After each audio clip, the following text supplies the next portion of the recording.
Now, on the whole, Sinn Féin supports the bill. It is right to create uniformity in this area and to set out in clear terms the relationship between schools and parents and students. Providing a framework in the form of a charter for parents and students will surely have a positive impact on engagement between all parties, teachers, staff, parents and students. And I do welcome your amendment, or the amendment that you mentioned in terms of having the word community in there as well, because the very best schools I have found are the ones that are outward looking to community, that will get involved in community activities and community initiatives. And I think that says an awful lot about a school and an awful lot about the ethos within the school in terms of their openness. And I know many, many schools who are excellent at that and really benefit, and the students benefit from it in a very profound way, whether that be community initiatives on bullying or on other key issues within the community. However, there are still areas that need to be improved, and we will work collaboratively to strengthen the bill. At the outset, I want to thank and commend the Voluntary Board of Management who give up their time to do magnificent work. This is often thankless work, and they're often expected to deal with ever-increasing complex issues in relation to the provision of education in their communities with very little thanks. School principals are overstretched and under-resourced to cope with all of the bureaucracy and the instructions delivered from the department. And again, Minister, I would say, with this charter, I think needs to come the proper resources to do it as well, whether that be for the principals or for the Board of Management. To make this really effective, we need to underpin it with the resources. We're not talking about an awful lot here, but I think in terms of the collaboration and the communication and the extra workload in devising the charters, I think we need to have resources with that as well, so that particularly in teaching principals, that they're not overburdened again any more than they are already. It is proposed in the bill that the review of the ministerial guidelines shall be at the discretion of the minister, but experience tells us that this is the case of whenever suits, as opposed to when there is evidence of systematic flaws. We cannot allow lethargy to weigh down this fundamental relationship between schools and parents, and we seek to amend this aspect of the bill. Sinn Féin considers the reviews of the Charter should be conducted with predictable regularity at intervals of 3 to 5 years. The bill sets out information in relation to how grievances between parents and students have with schools are handled. The bill as it stands allows schools to dismiss complaints where they believe them to be frivolous or vexatious. Whilst it's likely that schools will sometimes receive complaints that may not hold water, this provision as stands is unnecessarily broad and may result in legitimate complaints being thrown out without any reasons given. In the Seanad, we submitted amendments that would compel schools to give reasons in writing for why a complaint was being dismissed, and I think that's very important. And the bill makes some progress in placing a statutory obligation on schools to consult students and parents in relation to schools' cost.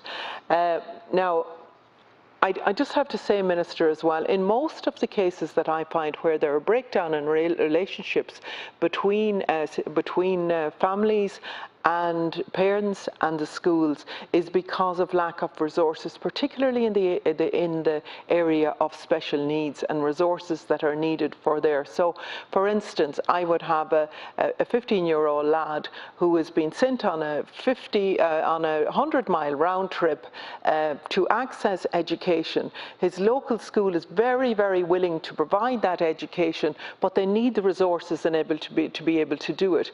They need that for safety reasons, and they need that in order for him, as you rightly said, to be able to fulfill his potential. So I think that really is an area that needs to be looked at, and I think a lot of the communication problems could be alleviated by putting those resources in there and listening to Board of Management and listening to schools so that they're not left there on their own.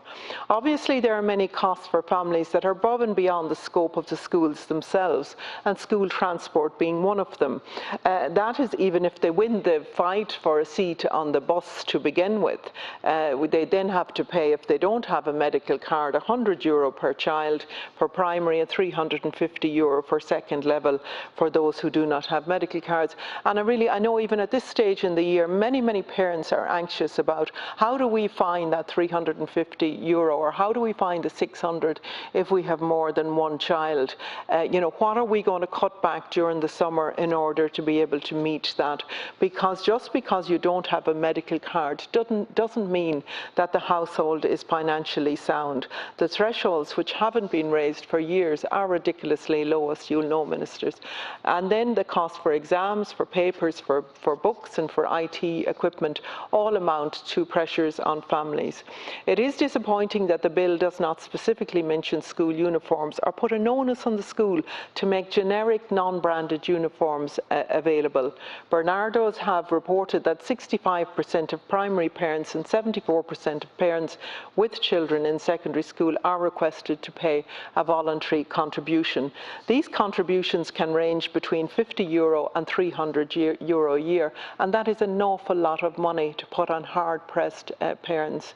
One of the most notable aspects of the bill is that it proposes that the Charter contain information for parents on voluntary contributions.